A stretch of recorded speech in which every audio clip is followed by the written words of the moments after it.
Presented by Under Armour. Welcome to Light Years.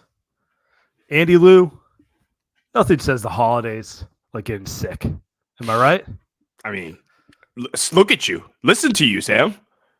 I've been Yeah. sick for a month, so I'm used to it. But you sound, man. Are you gonna make it? Are you gonna get to the back to back tonight and tomorrow? Yeah, you get in a flu game. Flu game, Sam here. I'm Ah. gonna pod through it. We'll be fine. So yeah, if you're listening to this, we're recording this before the Warriors Wizards game. There will be no post game show after the Wizards game tonight. Both Andy and I are a little under the weather. Post game shows will be back after Christmas, but for this holiday weekend, we're going to give you this podcast. Enjoy, spend time with your family, and we'll be back to the normal shenanigans starting early next week. Let's go. Oh, so as we're entering the holiday weekend, Warriors on a 3-game winning streak. Expecting them not to disappoint us against the Wizards and Trailblazers leading up to Christmas, which I don't know if I should expect that, but I am expecting them to give us 2 more wins and have a 5-game winning streak. If they do disappoint us, you can come and say, "You idiot! Well, why'd you put that out into the universe?" But my question for you is, okay, let's assume we get that going, little positive vibes here. What's on your holiday wish list for this Warriors team, Andy? Oh, where do we begin? We do this every year, and I love it because it's a good kind of mid-season-ish break, and we got to think about, what's been going wrong. Last season, I felt like it was like, can these guys just kind of like each other? Right? Yeah. Was that kind of last season? Can they just enjoy each other? This season, they do like each other. I feel like these guys generally enjoy. They're just not good anymore. No, they're just apparently. Okay, so there are a lot of obvious things on the holiday wish list. I will start with one, and then we'll go from there. I would like to see, and it's fitting because this guy is again sick tonight. Okay, just like all of us. I would like to see Andrew Wiggins be more like Andrew Wiggins. I wouldn't even mind if Andrew Wiggins became Minnesota Andrew Wiggins. I'm okay with that. I don't need 2022 Boston Celtics, Andrew Wiggins. I don't actually need that guy. I would enjoy him just if he became back to the Minnesota version of Andrew Wiggins. Right now, he is, I think, actually getting better. If you look at his numbers, the last 5 games or so, he's been better, but that bar is very low from what he was in the beginning of the season when he was shooting 10% from 3. So, Sam, that's it. It's not, I think, nothing crazy. That's it. Andrew Wiggins, can you just become an league average player? I'm okay with that. Wishful thinking on your part. We're so low for that. I do think it's funny because when we were painting optimism for this season and the off season, and just to be clear, me, not you, I just made the assumption that Wiggins would be back to being who he was. Clay would build off of last season. All those things would work, but this Chris Paul element would bring out some positive play in the kids. Ironically, we've gotten some positive play out of the kids, especially in recent weeks, but it's been the veterans who've been mostly the issue here, starting with number 1, Andrew Wiggins. I think it'd go a long way if they could get him going, because if they got Wiggins playing back to his capability with this emergence of Kuminga and eventually the reemergence of Draymond, they'd have a chance at being a really good defense, because that's kind of what you need for a defense. Like 3 really versatile, switchy, big wings. Like you could build something from there. I kind of always feel like that's like their recipe given this current roster. And, if Wiggins was playing well, Kuminga was unplayable. Now that Kuminga's playing well, Wiggins is kind of a mess. Draymond, completely different issue. Like just stay on the court, buddy, Yeah. So Clay's back too, right? Like Clay's back. He's fully back, I think we could say. Yeah. A little bit. Yeah. I feel like, okay, so mine's a little broader, which is more, can we get some better production out of the front court? Whether it's through internal or through external. But the Looney Draymond thing is done, in my opinion, and I think they think it's done. Maybe Trace Jackson Davis jumps Looney in the rotation now. He's looked really positive recently.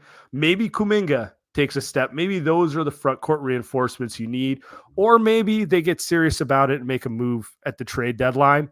But in 2022, they pretty much stretched the boundaries of what's possible without having any scoring in your front court. And I just don't know if that's sustainable. Actually, I don't think it's sustainable. It's not that I don't know. I feel very confident it's not sustainable. They got to figure something out there, and I think that opens up a lot of doors for them. Yeah, I mean that's the Looney problem, right? I actually don't think we talked about this yet. Man, what happened to the rebounding? Right, like that's really what I mean. The defense is gone. The finishing's obvious. Everybody talks about it, but he was never a great finisher. Like the rebounding is just completely off the map. He was one of the best cleaning. Like we had him on. He was the Windex MVP. Remember that? So that's tough. I'm with you. That's Looks the tired. biggest thing right now. I mean, he's tired. Then he shouldn't be playing, right? I know he's gonna want to play and all that stuff. But I think at some point, I mean, do you just sit him a week? I mean, right now it's probably the perfect. I mean, they're playing Jokic. We'll get to that, but so you probably kind of need him there. But he's not playing that many minutes. You're right. He does look tired. Maybe he's hurt. Maybe he's just not. I find it hard to believe that he's not that good. I do think that we're going to see. I don't think it's hey, we won't see Looney be good again this season. Sam, I do think like maybe a month or 2 months from now, I think he'll resurface. Like I do trust he'll resurface. Kind of like how we've seen with Clay, where Clay was really bad to start the season. Now he's just back. And I'm hoping with Wiggins. I'm praying. Yeah, I mean, it's not that I think Looney's a bad player. I just think he's a role player. I think he's a matchup piece, and they kind of wanted to make him a core piece. They view him as one because of how much he means to the locker room, to the culture, to always showing up and doing his job hard. And like all that stuff's important. And Steve Kerr's right to empower him to show other guys on the team. If you show up, you do your job, you listen to your coaches, you'll play more. But like end of the day, to your point, not a good finisher, doesn't really shoot the ball. Just as like a non-threat on offense. Yes, he rebounds. Yes, he's an excellent post defender. But how many teams do you need that against? Ironically, you pointed out, you need it definitely against Denver more than anyone, right? But not every team do you need a Looney. You don't really need Looney against the Wizards. You don't really need Looney against Portland, right. You know? So I think what's really going to happen here is he needs to be treated like a matchup guy, you know? He needs to be treated like he's on your Giants, a platoon guy, you know? Relax. You get the right matchup, it's a Looney game. It's not the right matchup. There's no matchups for the Giants anymore. Send Gabe out there, pull him out, put Trace Jackson Davis in. Boom, you know? Anyway, I think for them to get to the next level and to get into any form of to actually build upon some positivity and get out of this like play-in stage, it's going to come down to finding a 5-man lineup that has a player who's next to Draymond, or if it's Looney in there, next to Looney, who's actually an offensive threat. So they're going with kind of 4 guys who can score the ball in one capacity or another. Like, you know, I'm not saying they have to shoot the ball like Clay because there's only one other guy on the roster who can do that. But like they're a threat to do something. Like Trace Jackson Davis can finish inside. He's athletic. He could be a threat. Kuminga similarly more as kind of a slashing threat in that sort of way. You got to have 4 guys out there who can score in some capacity. And then you let Draymond just be the glue guy who fills every gap around that. I wonder if they can get away with playing Draymond and Trace Jackson Davis when we talk about holiday wish list moving forward. So I'm tagging along with yours. This was not on my list, but just thinking about it, can they get away with that? Actually, you know what? Getting away with that is not what I'm trying to say. Can they actually flourish with that?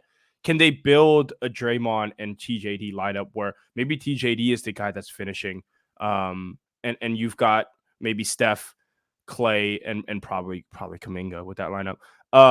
It's a lot of non-shooters, but can they get away with that defensively? You think that's probably really good. And then offensively, is it going to be able to fit? It's dynamic. It's more dynamic than some of the combos. Super, right? And I don't know. This is kind of crazy. We haven't really seen TJD do this outside of just the last 2 games, but I'm just thinking about what you're saying with the front court. I mean, is that bring them back defensively? Because all of a sudden you've got Kuminga out there as the wing defender, who I think is like, it's kind of average, but he's still big. TJD looks like an elite, like has a chance to be an elite off-ball guy. Draymond, we know, elite IQ. And then you've got Clay. Like, it's still tough to guard these smaller guards, but nobody can. But that's still a really good defensive five, I think. And then offensively, you kind of have to figure it out. But at least with Draymond and TJD, like, TJD just walks into 8 points a game, which is the crazy part. So maybe that front court lineup makes sense. And I don't think we've ever talked about that front court lineup, Draymond, TJD. I know it's kind of fascinating the more I kind of talk it out. Yeah, I mean, it's what they wanted Jordan Bell to be back in the day. Remember? My guy. And for him, it was such like it started so hot and then it went down and then it just never worked out. But like maybe TJD can be the optimized, more mature version of what Jordan Bell was. Honestly, he's not sending oh boy, not sending gifts to the assistant coach's rooms. Doing the I thought the windmill dunk or off the backboard dunk up 20 was pretty funny. But yeah, he also, I loved him. Good passer, good screener, which is what TJD is too, right? But like, wasn't as athletic as TJD. TJD is somehow taller, I think, and even though Trey Jackson Davis is not, he's like more physically explosive is this thing that stands out to me at TJD. Like I feel like he more power dunks than we ever saw from Jordan Bell, Yeah. Even though, it's kind even though Jordan Bell could get up. Like, let's not. He fought to the late. And I mean, he can't shoot because he's 23. Yeah, he can't he's shoot. Old. Yeah, he's turning 24 in January. He's just a good player. I mean, yeah. I mean, he should have gone in the early second round once like all the high upside guys. Like it was like, all right, we know this guy can be a rotation piece, but hey, you know what? Teams take terrible first round picks all the time. No one knows better than us. So, all right. This thing's inexact. Anyway, good. I don't know how many we're going down the list, but I got one more for you. And go for it. This is Steve Kerr one. Okay, I listen to the radio a lot. I think we all do. Our guys over at 95.7, and I think our guy, friend of the show, Steiny, was talking about how he thinks that so that I'm not arguing against the wall here. Like, he thinks that part of the reason why some of these young guys are playing so well is because they're sitting and they're learning and they're understanding what you need to do so that when you get on the court, you're doing all the right things, which has kind of led to how Moody and Kuminga are now playing so well. Same with TJD. And that we completely disagree. I would like the rest of the season, I would like Steve Kerr to proactively make decisions faster than he's done the first 25 games of the season. You can argue that he's given leeway to Clay. It's worked. He's given leeway to Wiggins. It's not worked. He's given leeway to Chris Paul. I think it's kind of hit or miss. And then he's given, obviously, the ton of leeway to Draymond, and that's not worked. I do think as we head toward the trade deadline, and then after the trade deadline, whatever happens, he has to be more proactive in understanding if Moody's going to be great tonight, he's going to have to close. If Kuminga's going to be great tonight, he's going to have to close. If TJD's the guy, get Looney out of the rotation. Get Sarge out of the rotation because he can't defend, right? Those are just kind of like obvious things. I'm sure there are a bunch behind that. But he has not shown to be able to do that, and I think has cost his team 3 to 4 games this season already because he's refused to do that. So that's it. I mean, we talk about it every show, but that's it. Can he actually be more proactive? And he hasn't shown that he's ever been a coach to do that.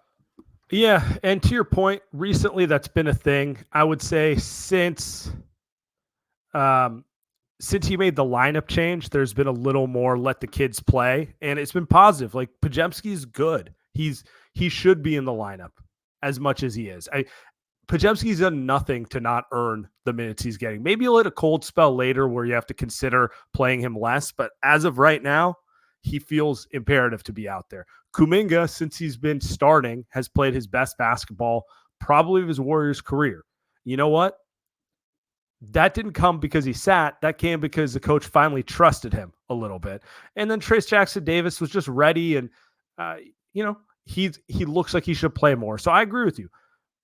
Right now, you have a deep roster without necessarily a clear-cut 5 to go to. So you have to coach it as such. Like, we know Steph is always going to be out there.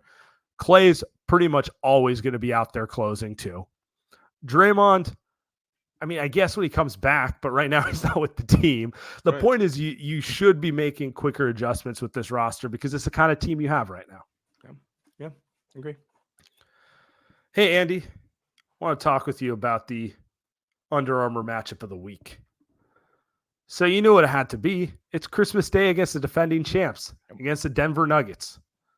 Let's talk this through. I'm a little bummed Draymond isn't here for this because while I don't think this Warriors team is anywhere close to their ceiling, it would have been nice to get kind of a litmus test against the champs at about the 40% mark through the season or the 33% mark through the season against the Denver Nuggets. We're not going to get that without Draymond, but I still think it's a test because if you ask me today, I would still say the Nuggets are the favorite to repeat against the field. I don't know. Where are you at with the Nuggets right now? Yeah, I agree. I agree with you, which is why I think this matchup actually is a little bigger than what you're saying. I think this means a lot to the Warriors. They're going to go into this game, knock on wood, 5 in a row. If not 5 in a row, then 4 of their last 5. Little bit of a hot streak. They'll be at around 500. And they just, the win that they got with the Celtics, you can argue kind of their really signature win of the season. This would be the signature win of the season if they can get this without a doubt. Without a doubt. And I think part of it too is with Chase Jackson Davis, can he be someone? If he can hang on the floor with Nikola Jokic, then he's a player that's just going to play for the rest of the season for this team for a long time. If he can hang versus Jokic, pencil him in for 20 a night minimum the rest of the way. And that's a lot. It's asking for a lot. I do think that when you talk about matchup of the week, that's the one that I'm looking at. Can he stay on the floor? Again, it's not likely. And then the real matchup of the week, because I don't think the Warriors can necessarily defend the Nuggets. This game's probably going to be the 120s. What does Denver do with a Steph Curry high pick and roll? You bring this up every single time it happens. It's one of the reasons why you say that the Warriors are one of the toughest matchup for the Nuggets is, are the Warriors going to go to that high pick and roll? And how is Denver gonna guard it? Because I mean, this might be a playoff preview, right? It's that big. Yeah. I mean, Denver didn't have to go through a single team who could exploit them with this in the playoffs last year. No, not disrespecting their championship run in any way, but the teams they went up against were not teams that spread them out like that. The Warriors, in theory, and I don't know if this roster can get to high enough ceiling for it to matter, but if they figure out a way to get to a contention level ceiling, they should spam that on repeat because that exploits Nikola Jokic's only weakness. He really only has one weakness, and it's guarding the high pick and roll against great shooting. And guess what? That's the one thing the Warriors do have, which is the best pick and roll shooter of all time. So I don't know. It'll be fun to see. It's fun to watch them get matched up against teams at this level. And if nothing else, it should give us an idea of how far off they are right now, even though they're starting to turn it around a little bit. So that's why this is the UA Under Armour matchup of the week. We were talking about it, Andy.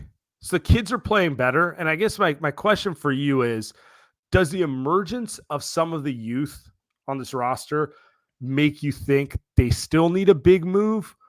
Or are you more looking at it like, wait, let's see how these guys continue developing, because they might not need to make that big swing that we've been talking about if Kuminga keeps taking a step, if Podziemski is this real, if Trace Jackson Davis is this real, if these guys are really going to be players who can help you win games as they're showing they can do in early December, maybe this team only needs to look to pick up a marginal piece. You're crazy. You're crazy if it's the latter. I think if Steph was 38 years old right now, I think, maybe they'll pick up a marginal piece and like let it ride with the developmental guys, because maybe you don't want to sacrifice some of them. But to me, Steph is still good enough to win a championship as the lead guy, as Becky Hammon, friend of the show, said. One of the only exceptions in NBA history as a guard that can win as a lead. So it's like, right, if Steph was Dame, and this isn't meant as slander, if Steph was Dame, then it's like, do you really go all in?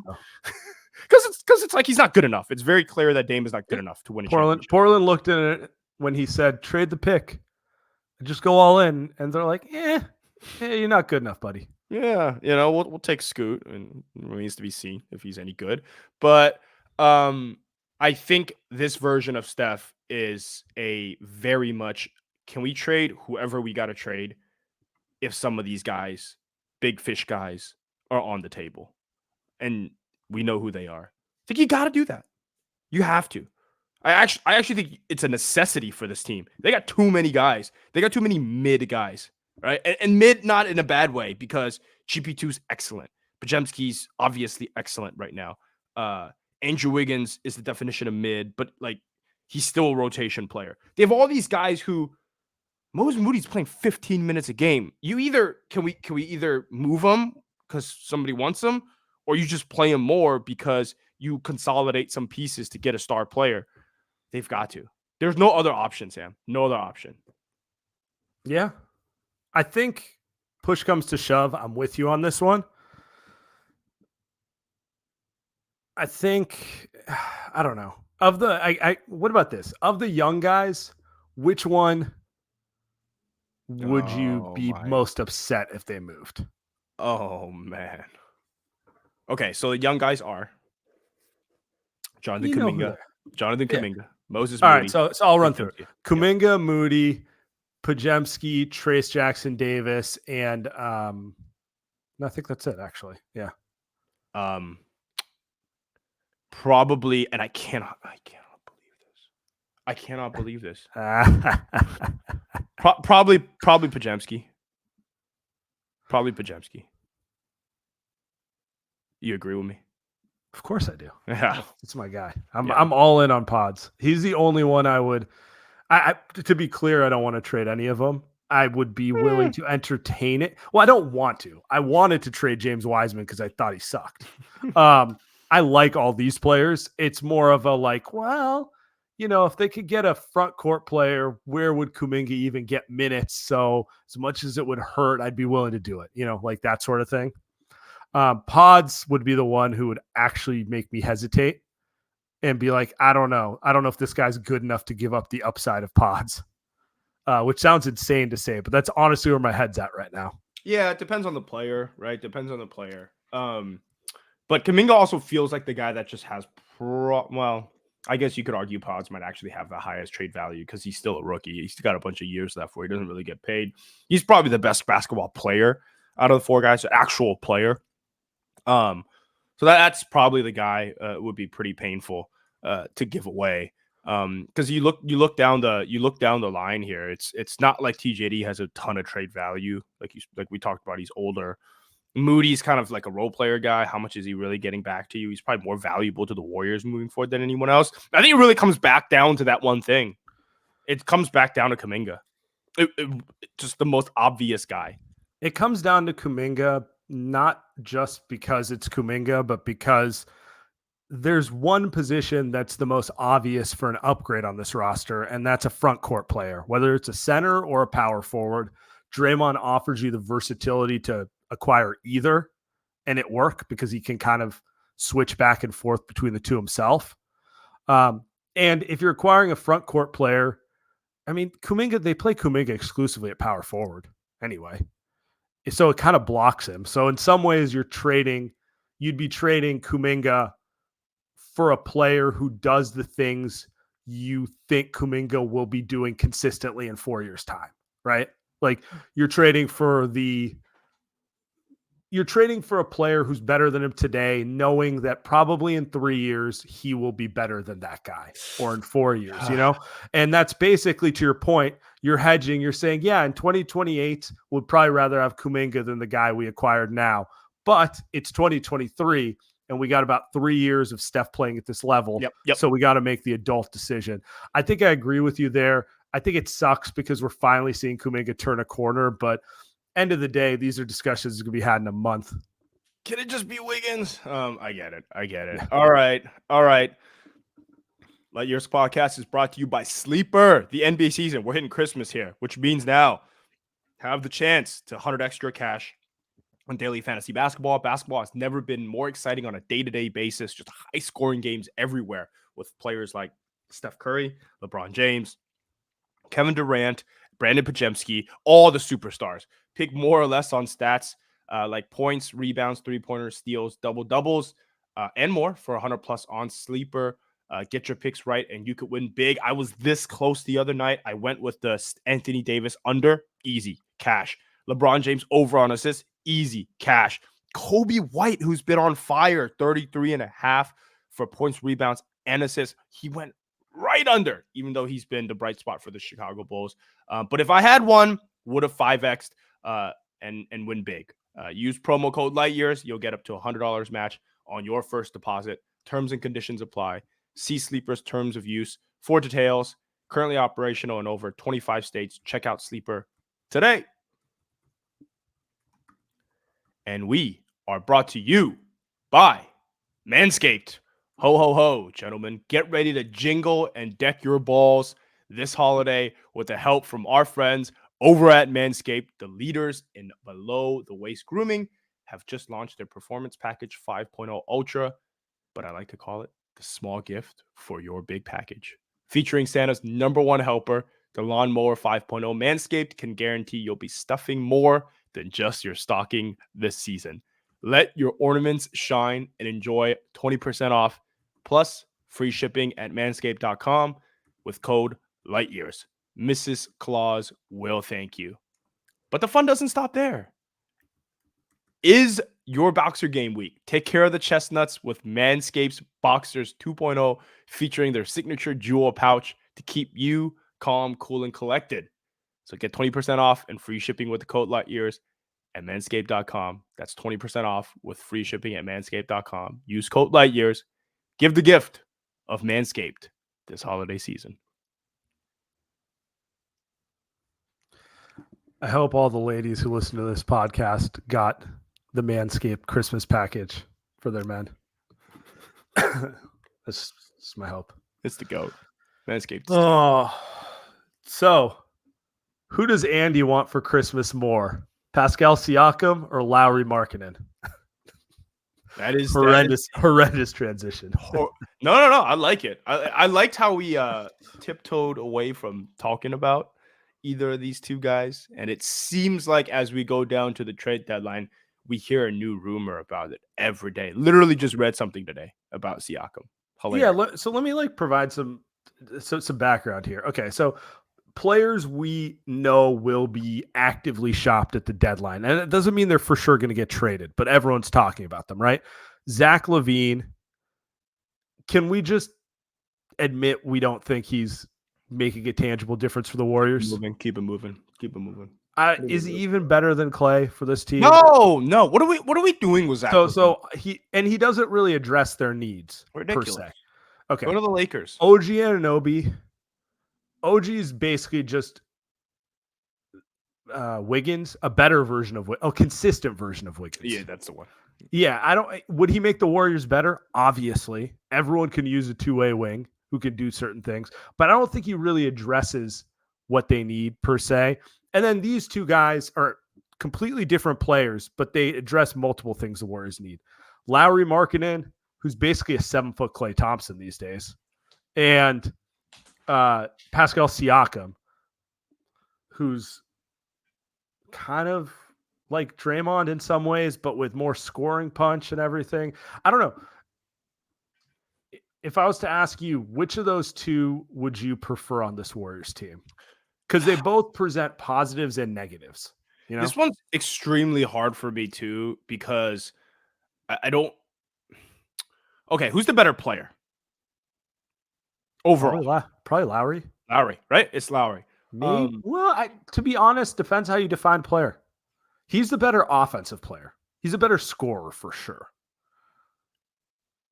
Siakam's the better defender. Better playmaker.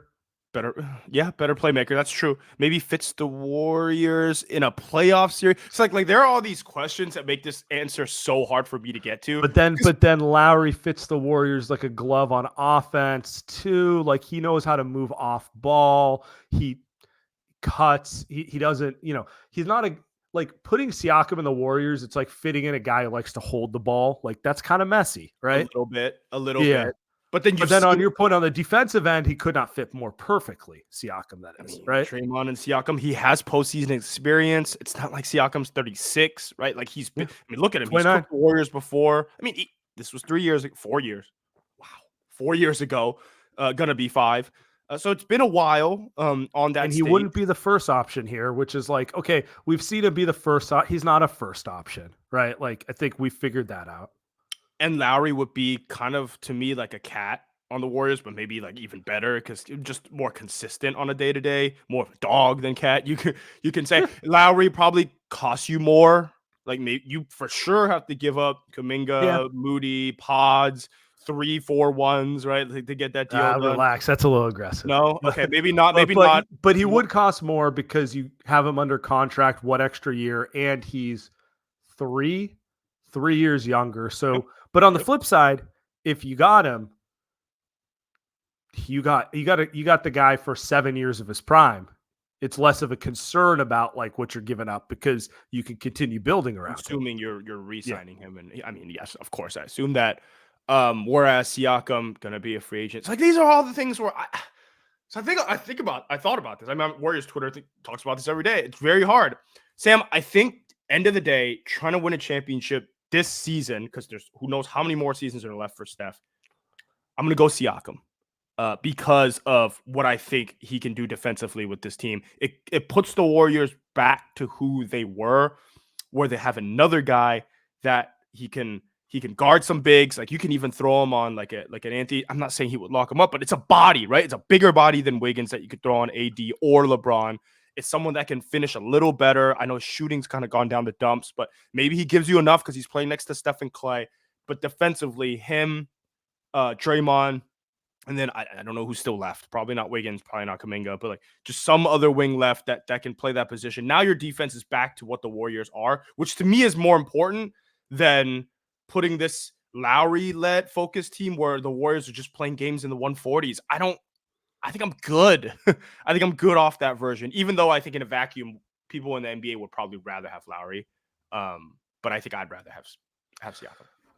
You'd be leaning into the Steph plus defense team mold, which is not their place to lean. You'd also be getting a front court player who can get his own shot off the bounce, which is something they haven't had since Kevin Durant. Not saying he's Kevin Durant, but yeah, I could definitely see the case for that. The case for Lauri Markkanen, though, would be if you acquire him, you probably give yourself a 4 or 5 year window with Steph, because in theory, as Steph ages, like there could be a season where Steph is 38 and Lowry's only 28 or 29, where maybe Lowry's the first option and Steph is more of a second option and you're still competing. That could be a real thing that happens. So I don't know.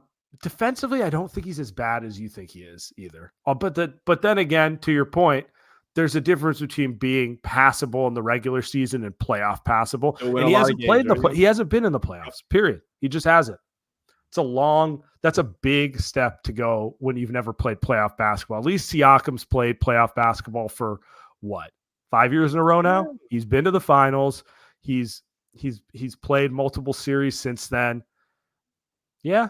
I mean, I could see the point. It's going to be a little ugly, his fit with Draymond, though. It would be. No doubt about it. He's used to playing the same role Draymond plays, where he plays off of that. But, it'd be gross. It'd be gross. But I'll live with that. Or maybe you get him and you trade Draymond. That works too. I don't know. We haven't even talked about Draymond. That's my number one holiday wish list. Draymond, figure it out. Figure your stuff out. That's really what it comes down to. Because it's like all of our conversations, it's like in the offseason, all of our conversations assumed Wiggins would be fine and Draymond would be fine and Clay would be fine. And currently only Clay is fine of the three. So, and somehow Chris Paul is fine when he's on the court. He's fine. Yeah, he's fine. The problem with Chris Paul is he's too dependable and they're relying on him because other guys can't do their job. Yeah. That's not Chris Paul's fault. You rather have Lauri or Pascal? Probably Siakam. Just because Clay's shown me enough that I trust he could be that second shooting off. If I thought Clay was completely cooked, which I'm not gonna lie, there's been times I've wavered and thought that, then I'd say they need someone like Lauri Markkanen, who's more of an offensive threat more. But I think if you get Siakam, it's enough to extend Clay and for him to be good. Yeah. That's tough. I mean, if the Warriors get either one, we're living good. It's just in some ways, isn't the question like who needs more help, Clay or Draymond? And I would argue probably Draymond. Draymond needs Siakam next to him a little more. He needs someone in the front court he can count on a little more than Clay needs, probably a little more offensive support. And ideally, someone like Siakam gives you a little bit of both, right? Interesting question. Yes, because his team just doesn't have that many great defensive players. Yeah, because of that, yes. Draymond needs more help. Yeah. He doesn't have the wings he could rely on. He doesn't have a center behind him he could rely on. They just need some more plus defensive bodies, period. And Siakam, no matter what you think of his offense, it can be ugly at times. He does pound the ball a little too much. The 3-point shot comes and goes, and it can get really ugly when it goes. But I just realized he can really defend. What? I just realized who's the fifth in that lineup with Siakam. Odds. No. Actually, maybe. But I think GP2 is probably what Steve would go with, which is a hilarious lineup where you have GP2, Draymond, and Siakam at 3, 4, 5. Man, that would be... GP is the 2 and Clay is the 3, but it doesn't really matter. So, yeah. Really good defensive lineup, though. Really, really, really, really good defensive lineup. Steph, go figure it out because you're getting triple teamed, but... but that's the type of lineup that can force... Because, Siakam forces a lot of turnovers. Yeah. Draymond forced a lot of turnovers. GP2, ball hawk, forced a lot of turnovers. You know the easiest way to alleviate their half-court issues? Don't be stuck in the half-court. Yeah. So, I don't know. It does feel like if they add one piece like that to the team, that could be the thing that turns everything around for them. Or maybe we're just in that holiday spirit after watching them beat bad teams. No, I've been on this one. We've been on this one for a long time. This Siakam trade. Now, for some reason, it was reported that they were in on OG Anunoby at last year's trade deadline, which, like you said, makes sense. But we're hearing so many reports. That's probably who they're going to bid around Scotty and OG. Those are the other two guys that Masai Ujiri is going to end up going with. So Pascal's got to go somewhere. What I find interesting though is that the Warriors don't pop up at all in Pascal Siakam conversations. And again, it's like, dude, it's just rumors. So who cares? I'm sure the Warriors have thought about this a lot. Muted. But they're just not brought up. It's fascinating to me that they're just not brought up. I don't know. Yeah, I mean, they try to keep their name out of stuff, but we'll see. I don't know. I guess, do you expect them to be active at the deadline? Yeah, dude. Yes. You and I, come on. They have to be. They have no choice. The real question to me though is are they gonna trade Chris Paul? Right? Are they even gonna try to trade him? Because I mean, Siakam almost for sure requires him just to make the cap stuff work. The easiest way to do it cap wise is Kuminga and Chris Paul, and then whatever picks you feel like you have to do after that. But yeah, from the cap perspective, it kind of makes sense for Toronto. I mean, what packages are they getting from other people that matter? Because the Warriors still have a trove of first round picks. They could go 3 more. They have 3 first that they can throw. I don't these contending teams don't have that necessarily as much. I wouldn't. I'd be careful with it. But yeah. Because half the season, all that. I'm just saying, they have it as an option though, right? It's feels like they could do it if they want. Potentially. And we'll Jerry, this is all way too early. So it has to be done, Sam. It has to be done, Samuel. It has to be done. You're gonna have to watch 20 more of these before it gets done. So happy holidays, everyone. We appreciate you. We'll be back. We'll be live on playback probably the morning after Christmas. Take care, y'all.